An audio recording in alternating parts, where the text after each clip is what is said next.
Today on Dr. Phil, Jeffrey Dahmer's journey to evil. This shows Jeff at a very, very early age. He had such a sweet disposition. Do you think there were warning signs? There definitely were warning signs that I missed, but I didn't believe it. The interview with Jeffrey Dahmer's father. That's the bicycle that we learned that he had used to travel around the rural roads to pick up roadkill. He kept these animals and felt them, their insides, their entrails, terrible things like that. This strange association between roadkill and his sexual urges. How could he wind up to be this serial killer?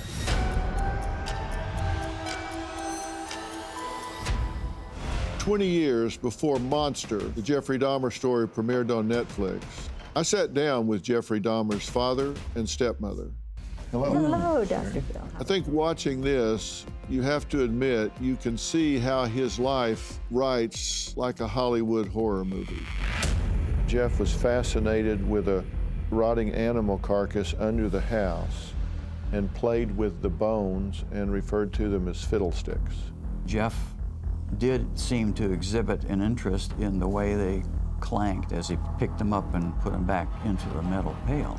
It was said that he had even impaled a dog's head. He said he found this dog. I don't know if it's really true, to be honest with you, but he told me that he found this dog that he decapitated and put on a stake. That is not normal to be fascinated with dead animals, body parts. Tell me about the locked wooden box. On several occasions, my mother had complained about seeing some pornography around. If I would have opened that box and found what was in there, I think I would have lost it. We now know the box contained a human head. Yes. Have you spoken to any of the families of his victims? We've spoken to several, but there was only one that we've become very close friends with, the sister of one of the victims.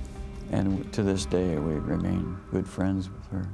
If those families are watching this now on television, is there anything you want to say to them, either from you or on Jeff's behalf? Well, I'm extremely,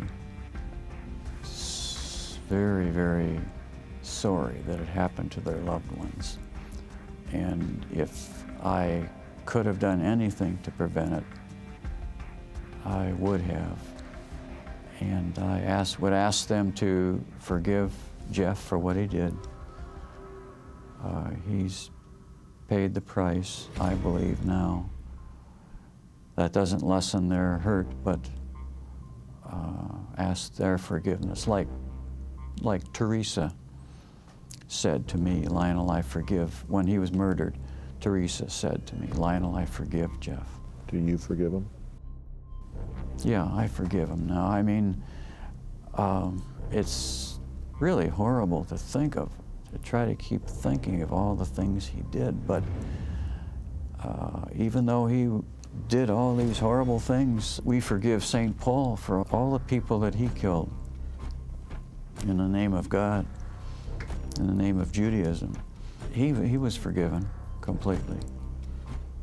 And so if God can forgive, which is demonstrated in the scriptures, if God can certainly forgive St. Paul, the teaching is, of course, that anyone can be forgiven. Preston, Billy, do you blame these parents for missing all these red flags? I blame the father. I can't forgive. Do you blame them for missing the red flags? Yes. Yes, I do. I blame him for a whole lot of things. I'm sorry, you know. I can't help it. I mean, It's okay. my son, I love my son. I love my wife. I love my mama. I loved my family, and he threw a wrench in it. And his daddy, and I feel like that he knew something was wrong with Jeff. And he tried to put him in the military even to get rid of that problem. And it's a domino effect, and and if I haven't said so far, I do want to say I'm so sorry about your son. Really. Now look at me. I'm not saying it casually. I'm really sorry about your son.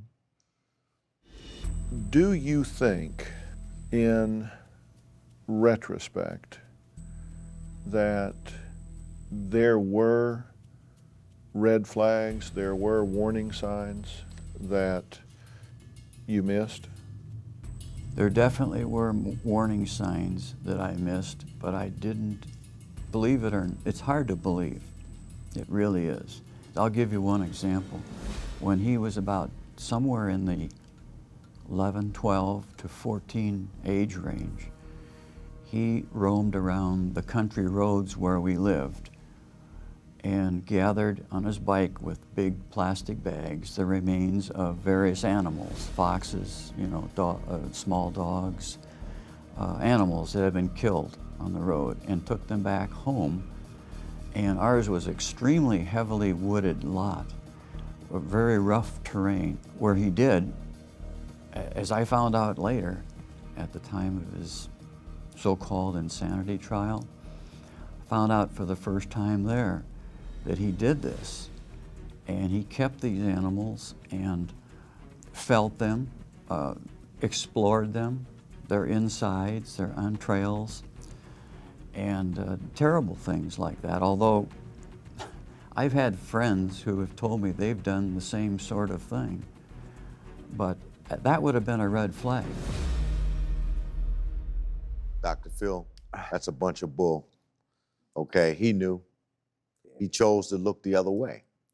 There's an old saying, you're either part of the problem or you're part of the solution. This shows Jeff at a very, very early age. He had such a sweet disposition, sweet baby breath, and he was always happy.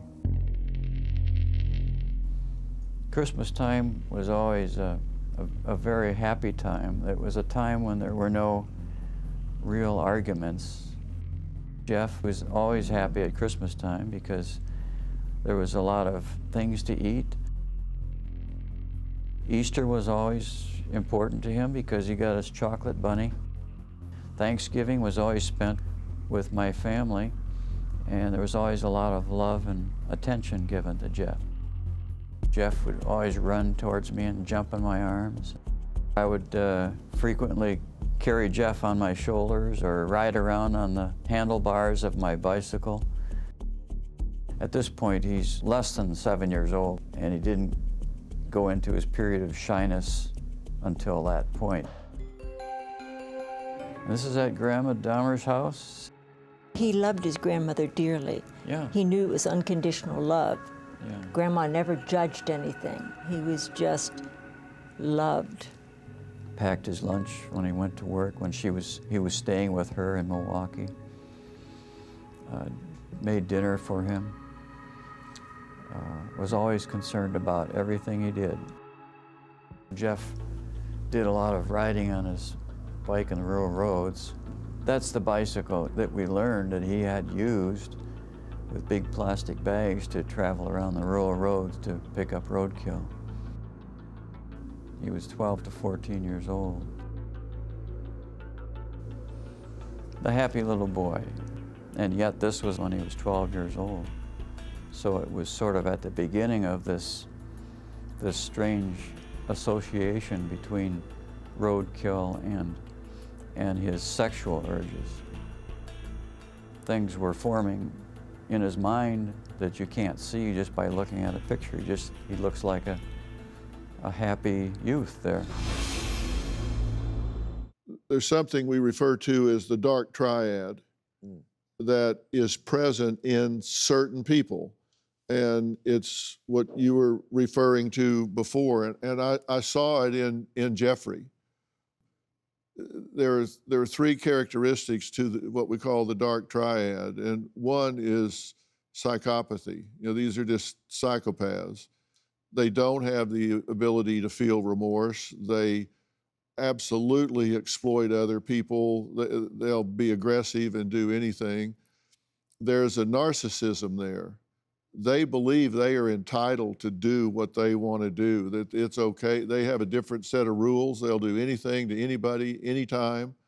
And there's a certain Machiavellian characteristic to it. It is a dark, sort of evil kind of force about them. And when you put those three characteristics together in one person and then give them opportunity, you're going to get bad results. And do we know exactly how they're formed? We don't, but we can identify a path that most of them have been on. You look at these childhood experiences, they're often there, torturing small animals, setting fires, bedwetting, family trauma early on. I said this can border on actually going from a psychological characteristic to evil, for lack of a better word. And that's just the quality of being morally bad, wicked, intentionally causing harm, misfortune, disaster, or calamity. There is something I'd like to address too. As Father said, his so-called insanity trial. Jeffrey Dahmer's insanity is a legal term. It's not a clinical term, and it means the person did not know the difference between right from wrong at the time they committed the behavior that they're being charged with a crime. And Jeffrey Dahmer, not insane. He knew what he was doing was wrong, and he chose to do it. His prima facie behavior of trying to cover up and hide his crimes indicated that he knew they were wrong, or he wouldn't have been trying to cover them up and hide them. Exactly. You don't try to hide something unless you know it's wrong. They're always looking, they're always hunting, and their victims are nothing more than a prop in a fantasy, their fantasy that they want to play out. And you're there to help them do that, but you don't know it. So don't let your guard down. Don't ever go away with someone. Someone, as one of the, I think you mentioned, Rita, that he said to your younger brother, would you like to earn some money? Well, yes, I would. Well, you have to come to my house. No. What he was trying to do was get your little brother from an area where he might be seen to a private area where he could hurt him. So teach your kids and yourself, don't ever go with someone who's trying to get you to go somewhere with them, into their house, or let me walk you out to your car. This is a bad neighborhood. Yeah, because you're in it. You know. Don't let your guard down. You need to think about it every time you decide to get mouthy, or every time you decide to shove somebody, or every time you decide to swipe right and go meet somebody in a place where you don't have protection and you don't have cover, because they're out there and they're not going to identify themselves. Tell your kids, tell yourself, just be aware. There are those people that are that way. Fair statement? Yeah. And maybe they'd be caught, maybe they won't. But we have to be situationally aware. That's all I'm saying. Do you have a story or a question for me? Click the link in the description and tell me what in the world is going on.